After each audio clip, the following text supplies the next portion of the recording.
While most presidents wore suit jackets, ties, and dress pants all the time, you don't have to any longer. Because Presidents Unplugged has merch. If you want to check out some new shirts to buy as a nice gift for somebody in your family or just something that you want yourself, go to presidentsunpluggedmerch.com to check out new shirts, hoodies, crew necks, and anything else that you can dream of. Now in many more colors and new designs coming soon. I'm very excited for the President's Unplugged merch store to finally be open. Now, let's get back to the show.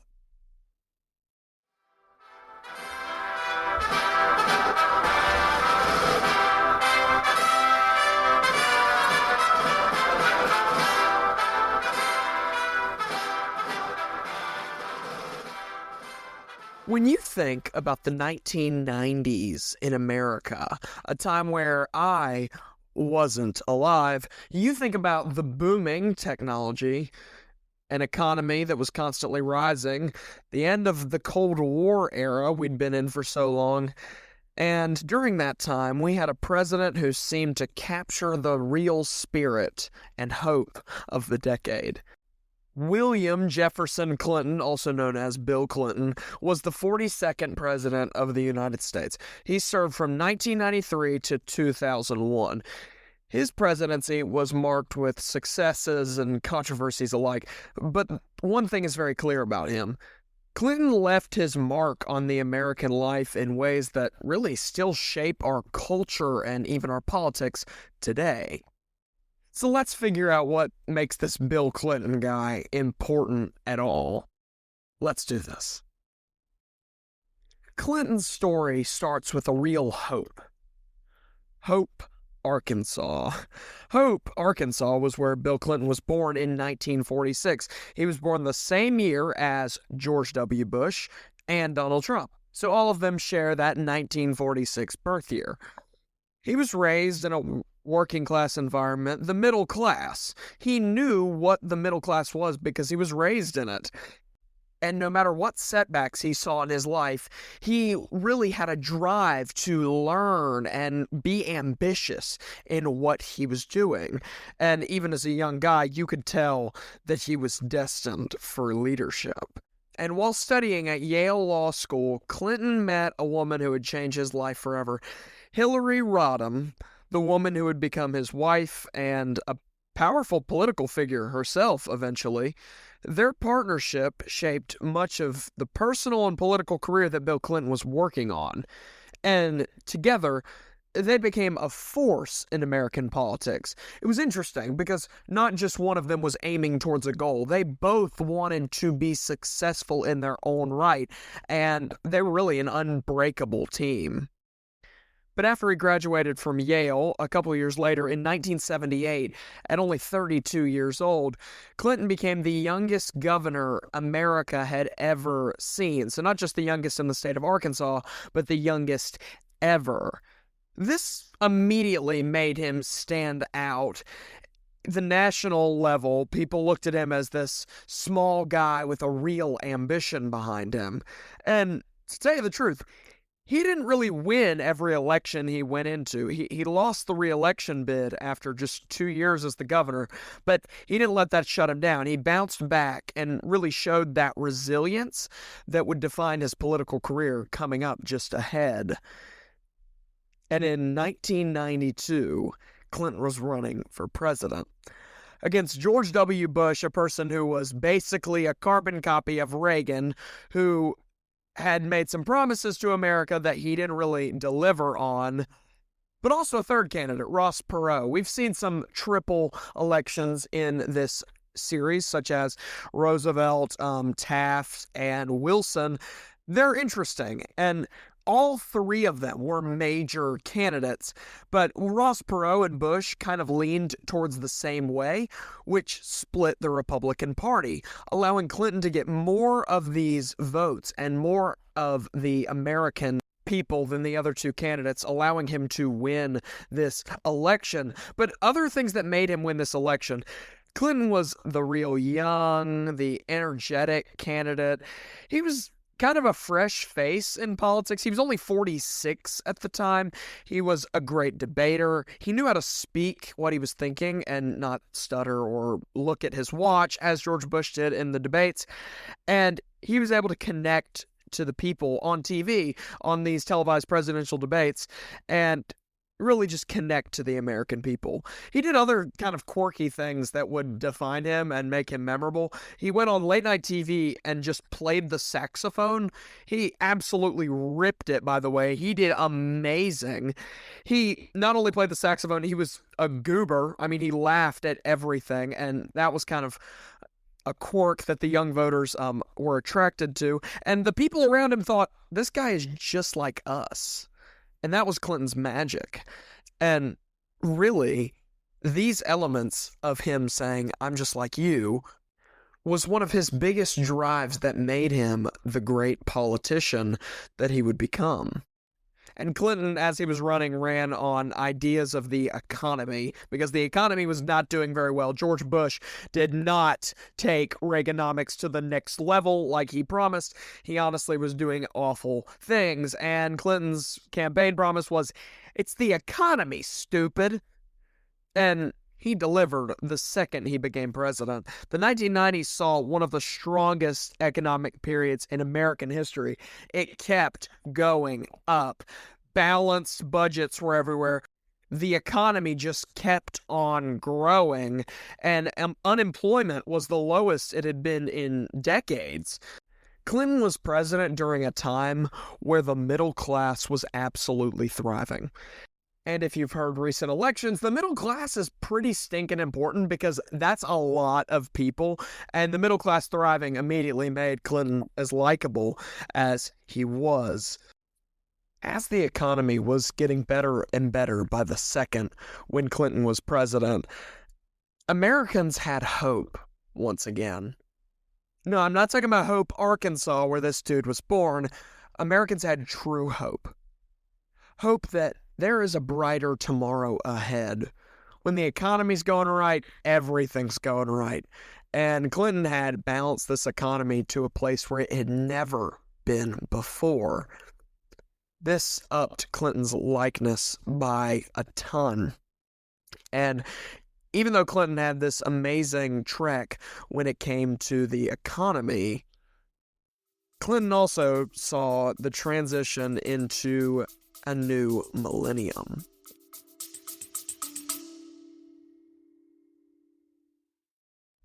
While George Washington himself might not have had an Instagram page, Presidents Unplugged does. If you want to see some presidential content and overall updates on the show, come to the Instagram at presidents_unplugged. See you there.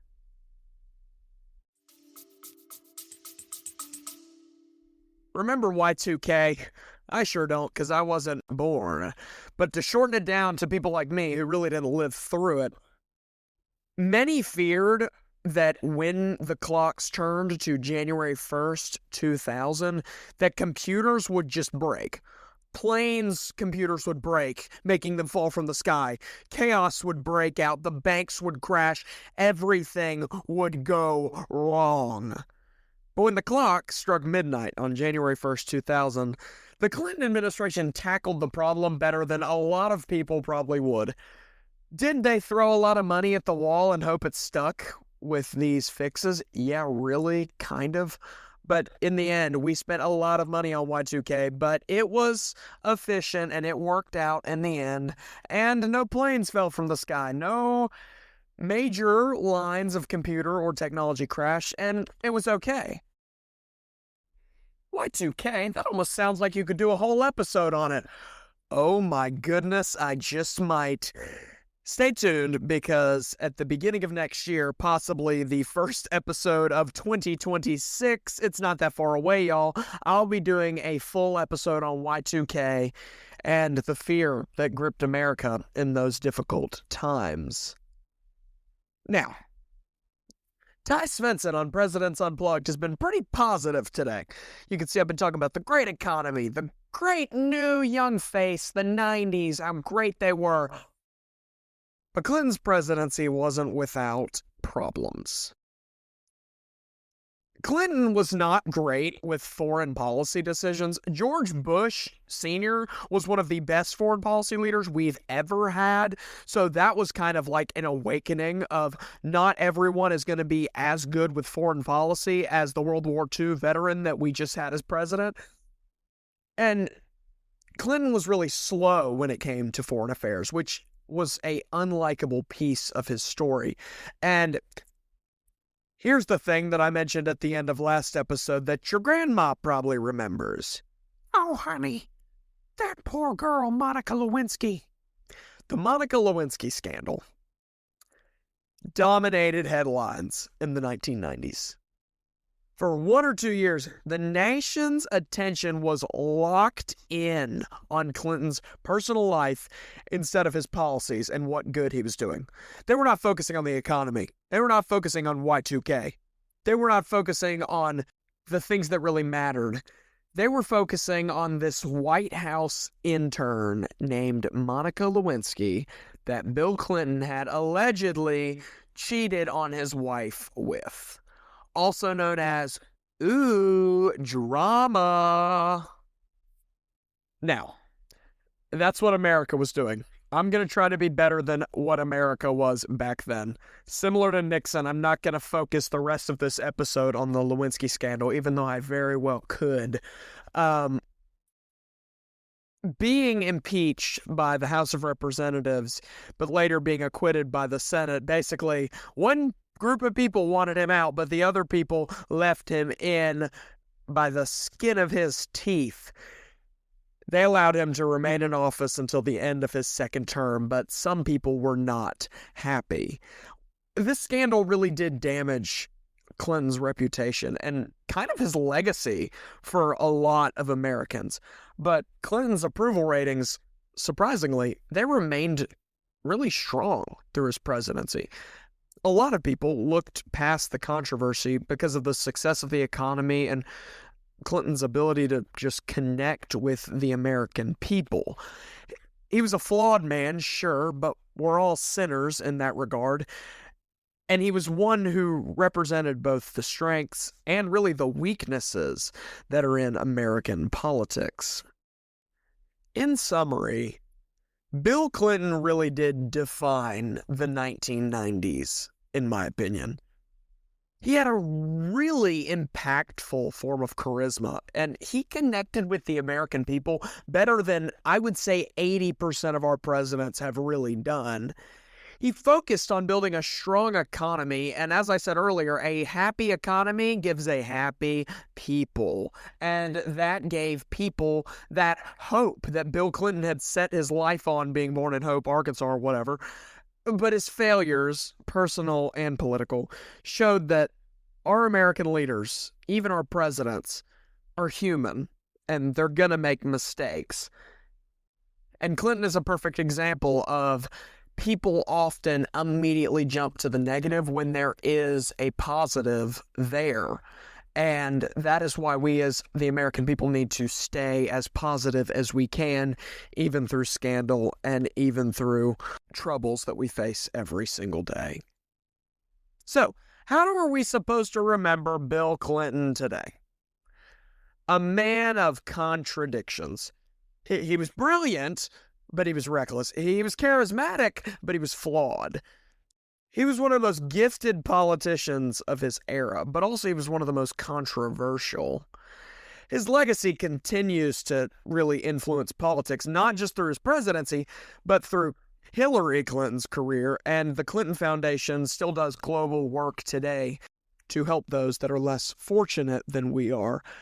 And I'm going to throw one Clinton quote in, because I'm going to be honest, I've never heard a Bill Clinton quote said in my life, but I'm going to say this one.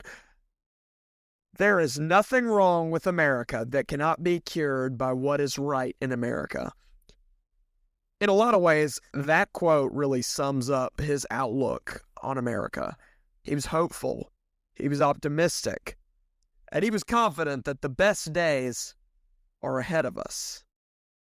Love him or hate him, Bill Clinton's story is the story of America. He defined the 90s And he will always be remembered as being very bold, optimistic, and in the end, unforgettable. And that's what makes Bill Clinton so important. Tune in next Friday. Yes, we're back to Fridays as we talk about Warren G. Harding, a man that, if you look in the history books, is probably one of the most disliked presidents in American history. But what made him so disliked? And is there anything good in his legacy? Figure out that and much more next week on Presidents Unplugged. I'm Ty Svensson, and I'll see you soon. God bless.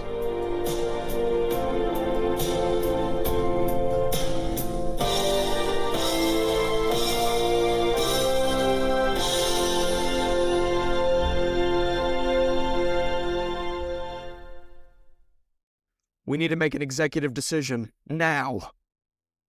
The executive decision to follow Presidents Unplugged on Apple Podcasts or Spotify today to be notified weekly that your favorite presidential podcast has released new content. Now, let's get back to the show.